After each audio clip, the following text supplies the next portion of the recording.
Ассалаумағалейкум. Бүгінгі сабақта желкені шығару үшін тапсырма істейміз. Ол шырақ деп аталады. Шырақты гантельмен істесе де болады, және де штанганың грифімен істесе де болады. Штанганың грифімен көрсем, бірінші ровно қылып ұстаймыз. Және де былай мүмкіндігінше денені тік ұстаймыз, иықты тіке ұстаймыз. Ал енді санаймыз, жоғарыға көтерілеміз, түсеміз.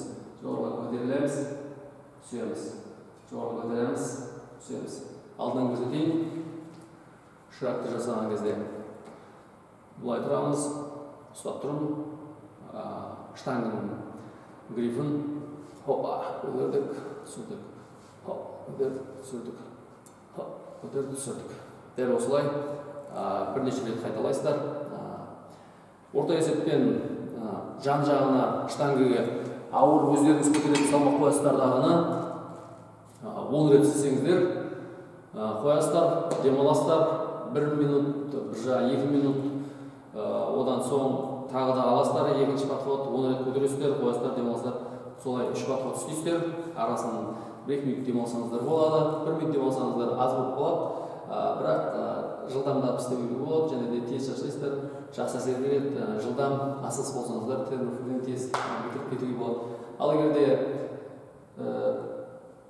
орташа аспай жақсы істесеңіздер, 1,5-2 минут нормально, оптимально. Енді гантельдермен көрсетіп жіберейін. 5 килограммды алып көрсетемін сіздерге. Жеңіл болу үшін. Бір жағын ойнап керлеп, бүгін формулы мүмкін. Күнде формулы көтеремін негізше. Так, білеміз. Өздерімізге салмақ ауырлау көтереміз. Мысалы үшін, яғын 20 кило, мына жерге 20 кило ұстайтын шығарсыздар енді. Ұстап, ал шырақты бастаймыз. Желкені шығару үшін 1, 2, 3, 4. Ауыр салмақ болса, оны бұлай беймара басқарамайсыз. Бұлай көтеріп, лақтыруларыңыз мүмкін, бірақ лақтырудың қажеті жоқ. Мен сабақтарымда қайталап жатамын.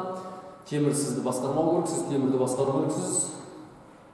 Жанынан көрсетіп жіберемін, осы шыраққа жаттығуын.